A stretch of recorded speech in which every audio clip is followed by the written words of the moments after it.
बाज लोगों की नेचर में ही होता है, गलती हो गई है, एहसास भी हो गया है, लेकिन वो माफी नहीं मांगते और कुछ कर रहे होते हैं। जैसे उसको खाना खिला दिया, आइसक्रीम खिला दी, वो माफी का लफ्ज नहीं निकलता मुंह से। आला हजरत ने ऐलानिया गुनाह की ऐलानिया माफी, यानी माफी का भी एक बड़ा खूबसूरत एक है, क्योंकि नफ्स पर भारी पड़ता है माफी मांगना। तो अब नफ्स क्या करता है कि नफ्स आपको दोबारा उस तरह की गलतियों से बचने में आपकी मदद करता है कि अगर ये गलती कर जाएगा तो ये सबके बीच में माफी मांगेगा, जब ये माफी मांगेगा ना तो मैं दोबारा जलील होऊंगा।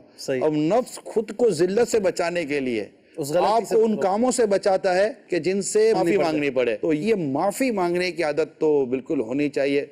और माफी भी है ना, मांगे तो बंदा तकब्बुर के साथ ना मांगे, माफी मांगे आजिजी के साथ। यानी गलती की है ना यार आपने, तो माफी भी आजिजी के साथ मांगे, माफ कर दे,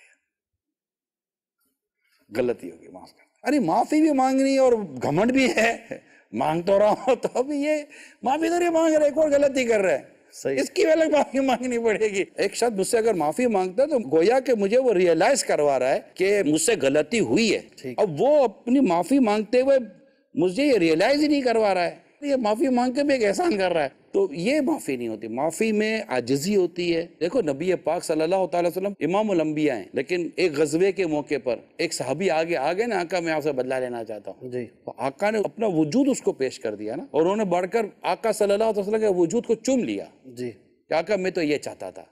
मगर नबी पाक सल्लल्लाहु अलैहि वसल्लम के इस तरह के वाकियात तो है ना, बुजुर्गों के इस तरह के वाकियात तो है ना। औलाद को तो मैं कम अज कम इतना जरूर मशवरा दूंगा, औलाद बाकसरत माँ बाप से माफी मांगे, गलती होने ना होने का इंतजार ना करिए। औलाद का मेरा मशवरा है। मेरे सुनने पिछले दिनों फरमाया था कि बुढ़ापे की तकलीफ को डॉक्टर भी नहीं समझ सकेगा, क्योंकि वो बुढ़ापे की तकलीफ, जिसको बुढ़ापा आया है ना वही समझता है कि ये है क्या। तो इस तरह माँ बाप की जो एक्सपेक्टेशन है ना, तवक्कुआत हैं, वो औलाद उस वक्त तक उसको प्रॉपरली रियलाइज नहीं कर पाएगी जब तक वो खुद उस मनसब पर ना बैठ जाए। इसलिए मैं तो औलाद को यही मशवरा दूंगा कि औलाद बाकसरत माँ और बाप के साथ माफी मांगने का सिलसिला ये मतलब जारी रखें। इसको क्या है, सवाब की नीयत से करे, माँ बाप खुश हो तो, हत्ता के माँ बाप को ये कहना पड़ जाए आपको तो बेटा कितनी माफी मांगेगा। आए दिन आप उनकी दस्तबोसी कर रहे हैं, आए दिन आप उनसे कह रहे हैं अगर कोई हक तलफी हो गए तो माफ कर देना। तो अमीर साहब फरमा देना कि मैंने अपने बच्चों की अम्मी से